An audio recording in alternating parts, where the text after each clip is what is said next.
Bonjour à tous, nous sommes le mardi 24 janvier et voici les titres. Jérémy Béyoux sur le podium après Armelle Lecléache et Alex Thompson. Le skipper de Maître Coq a franchi lundi soir la ligne d'arrivée à 19h40. Les traits tirés et enfin soulagé d'arriver au Sables d'Olonne, le marin a remonté le chenal sous les applaudissements du public. Nous reviendrons sur cette soirée mais aussi sur le palmarès du troisième homme de cette 8e édition. C'est l'heure de choisir son orientation. Les lycéens ont jusqu'au 20 mars pour inscrire leurs vœux sur le site Admission Post-Bac. Alors pour les aider à faire leur choix, au mois de janvier, les écoles proposent des journées portes ouvertes. Exemple à l'ICES qui a pour ambition de doubler le nombre de ses étudiants. Raconter l'histoire pour qu'elle ne se reproduise pas, c'est la mission que s'est donnée Lily Léniel, 84 ans, ancienne déportée. Elle sillonne la France à la rencontre des lycéens pour raconter l'horreur des camps de concentration. Vendredi dernier, elle était au lycée Sainte-Marie du Port des Sables d'Olonne. Un moment de partage qui a ému de nombreux élèves, vous le verrez. C'est donc le troisième homme du Vendée Globe. Jérémy Béyoux vient compléter le podium de cette 8e édition. 4 jours après l'arrivée d'Armelle Lecléache, puis d'Alex Thompson, il a franchi la ligne d'arrivée ce lundi à 19h40. Le skipper de Maître Coq a dû ensuite attendre 3 heures en mer avant de remonter le chenal en raison de la marée.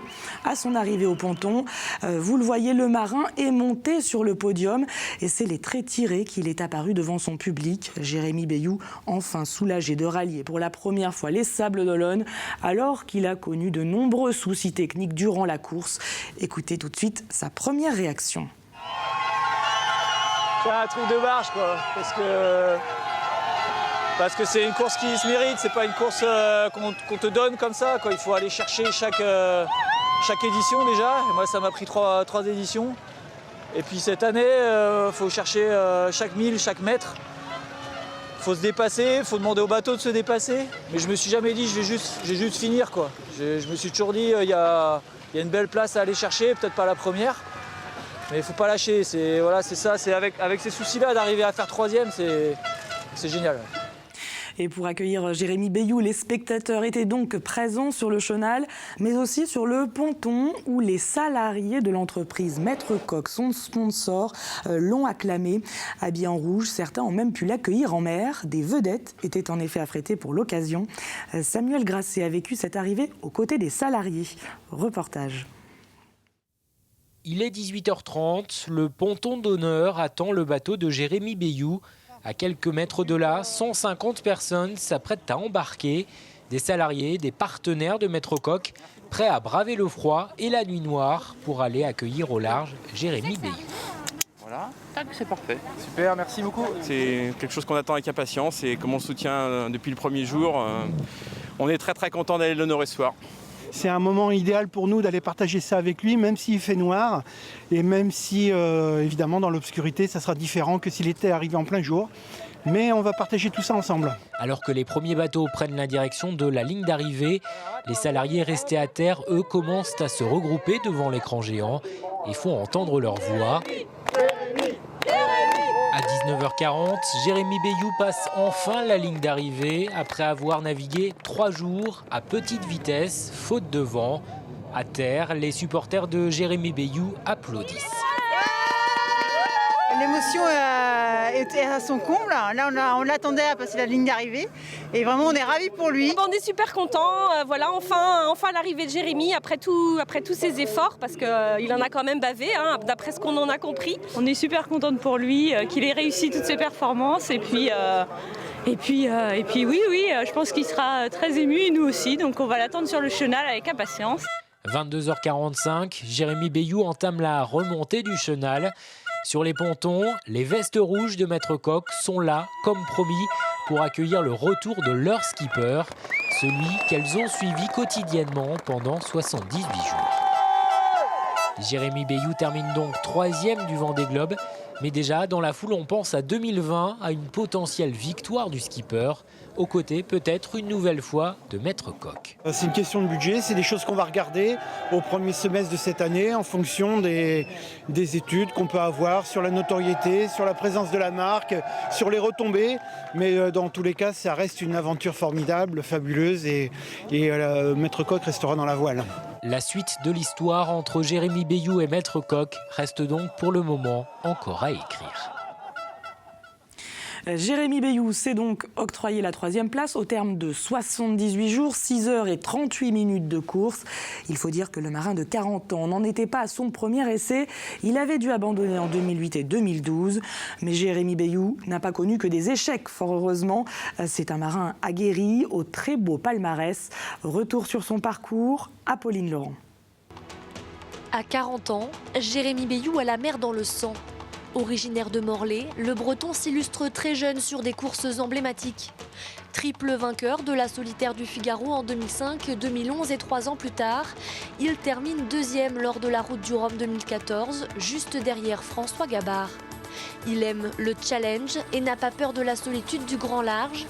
Une solitude qui fait partie de la vie de marin, mais qui n'a pas empêché Jérém, comme on l'appelle, de concourir en équipage et notamment de remporter la Transat Jacques Vabre en 2011, aux côtés d'un certain Jean-Pierre Dick. Bravo les gars! Des faits d'armes convaincants qui le poussent à se confronter à l'Everest des mers en 2008 et en 2012. 2 éditions maudites où il est contraint d'abandonner suite à une casse et à une avarie de quille. Pour la 2e fois, Jérémy Bayou abandonne sur avarie. Une déception à la hauteur de son investissement. 2 déceptions dont il ne se laisse pas emparer, bien décidé à boucler ce tour du monde à la voile, sans escale et sans assistance. 5 mois avant le grand départ du Vendée Globe, il remporte la toute nouvelle Transat New York Vendée-Les Sables et devient le premier à inscrire son nom au palmarès de cette course. J'en ai rêvé de cette victoire, moi le premier, et je pense que voilà, les sous-7 qui veulent gagner le Vendée Globe, ils ont tous fait le même rêve que moi. Sauf que c'est moi qui l'ai eu. Une victoire qui le place parmi les favoris du Vendée Globe 2016-2017. Je pense que gagner New York Vendée, ça donne de l'envie, ça donne de l'ambition. Maintenant, je pense que je suis loin d'être le seul favori. Les étiquettes de favoris, ça va, ça vient, on peut les endosser, mais il faut rester calme et il faut rester humble surtout. Une méthode qui a payé puisque ce lundi, Jérémy Bayou s'est hissé à la 3e place du podium de cette 8e édition du Vendée Globe.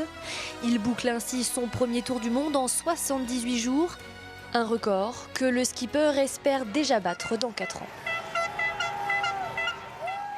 Et Jérémy Bayou s'est donc dit prêt à repartir pour le prochain Vendée Globe. Derrière lui, 15 autres skippers sont encore en mer. Les 3 prochains devraient arriver ce mercredi à quelques heures d'intervalle. Vous le voyez, il s'agit de Jean-Pierre Dick, Yann Eliès et Jean Le Calme. Selon les dernières estimations, il devrait arriver entre 12h30 et 19h. Jean-Pierre Dick ouvre la marche. Il est attendu sur la ligne à la mi-journée. Yann Eliès en milieu d'après-midi. Et enfin, Jean Le Calme devrait arriver en début de soirée. Les 3 skippers pourront remonter le chenal à partir de midi et jusqu'à 18h.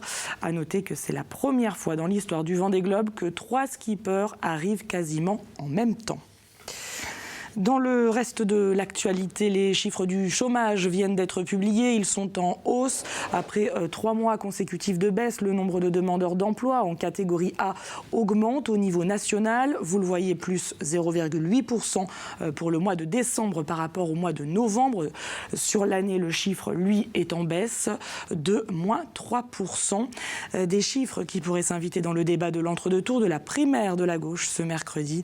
Mais nous aurons bien sûr l'occasion d'y revenir plus en détail dans notre prochaine édition. La Vendée, toujours placée en alerte rouge pollution aux particules fines. Voyez tout de suite la carte de ce mardi publiée par Air Pays de la Loire, l'organisme qui contrôle la qualité de l'air dans la région. Et puis ce mercredi maintenant, le niveau d'alerte est également maintenu, du rouge pour tous les départements. Conséquence, les limitations de vitesse sont toujours abaissées de 20 km/h par rapport à la vitesse autorisée. Air Pays de la Loire prévoit une amélioration de la qualité de l'air en fin de semaine. Et puis autres chiffres qui ne sont pas bons, ceux de la sécurité routière. Au niveau national, en 2016, le nombre de morts sur les routes est en légère hausse, plus 0,2%. C'est la 3e année consécutive qu'ils sont en augmentation.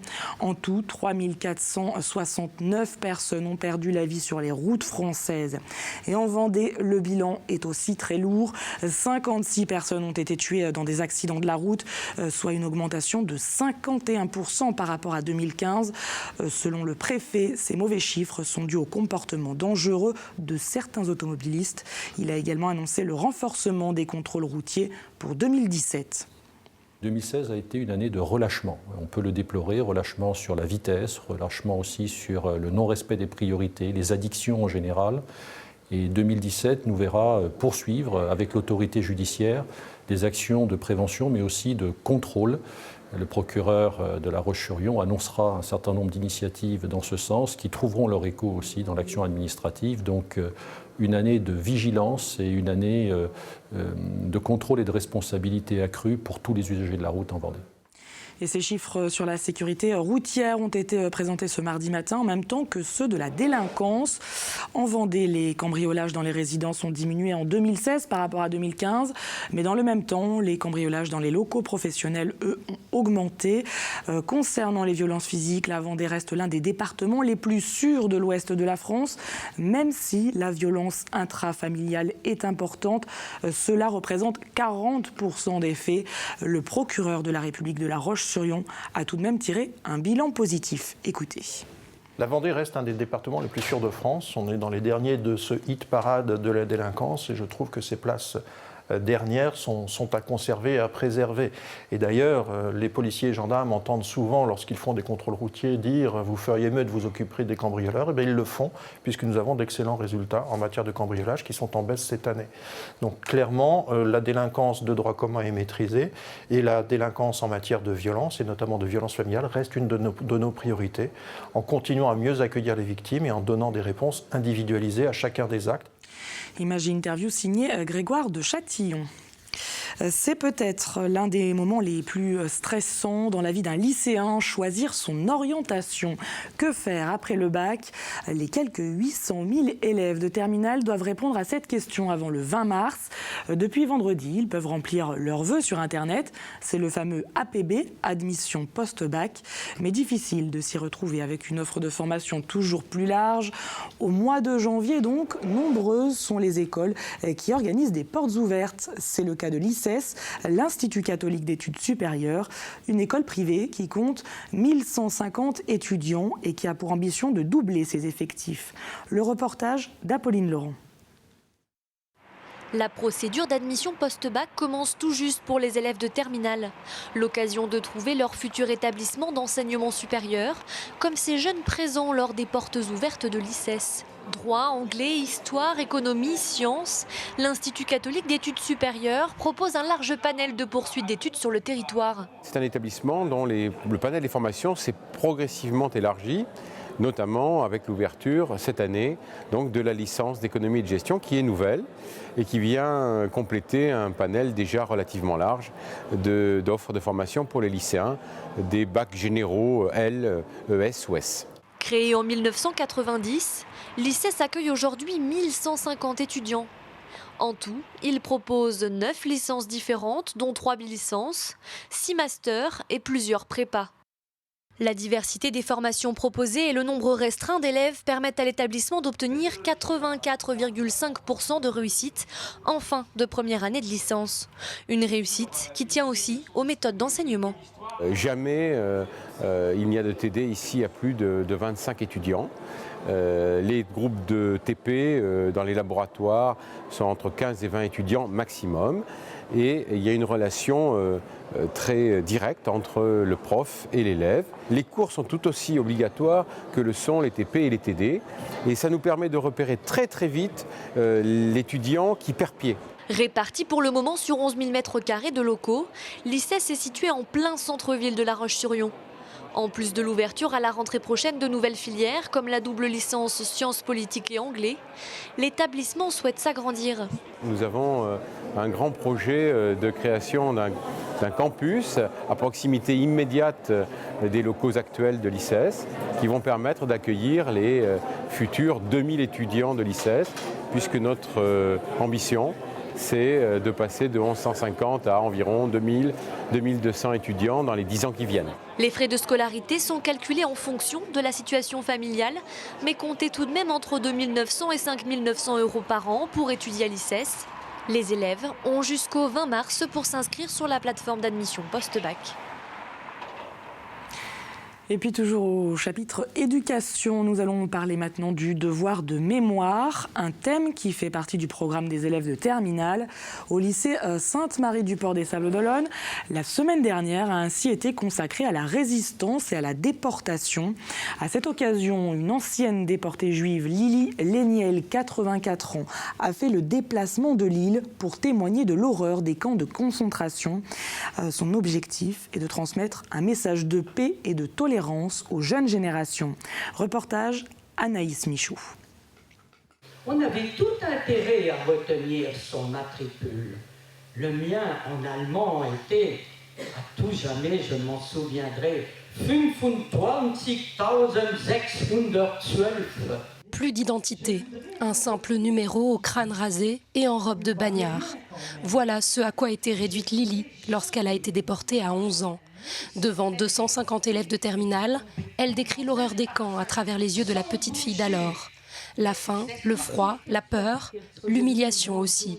Ça fait écho à des choses dans ma famille, donc des témoignages comme ça, c'est précieux d'entendre des choses comme ça, parce que c'est des choses taboues. Les petits problèmes quotidiens qu'on a, comparé à ce que la dame a vécu, franchement, c'est complètement insignifiant. C'est authentique et j'arrive à me mettre à la place maintenant de ceux qui ont vécu ça, et ça me paraît beaucoup moins lointain. Moi qui est très rancunière, je me vois pas ne pas avoir de haine, et elle en a pas, quoi. Et je la trouve très forte et courageuse sur ça. Lyon, Limoges, Clermont-Ferrand, Rodez, Montauban et les Sables-d'Olonne, Lily sillonne la France pour réaliser ce qu'elle considère comme sa mission. En parler au plus grand nombre de jeunes possible, de dire que ça existait, que malheureusement on vit une époque troublée, mais c'est à eux à être conscients et à être surtout courageux, à combattre ce racisme qui est un fléau à notre époque. Je veux que ces jeunes soient tolérants. Pour l'équipe enseignante qui travaille avec les terminales sur la mémoire de la guerre, le pari est réussi. Quand ils vont rentrer chez eux, ils risquent d'en parler avec leurs parents, c'est obligé, peut-être à leurs frères et sœurs. Et puis après, en grandissant, ils en parleront peut-être à leurs enfants. Et la mémoire, elle va se transmettre comme ça, pour ne pas nier ce qui s'est passé en 39-45. Ces jeunes deviendront à leur tour les messagers. La paix est à présent entre leurs mains. Merci beaucoup. Avant de se quitter, jetons un œil aux prévisions météo.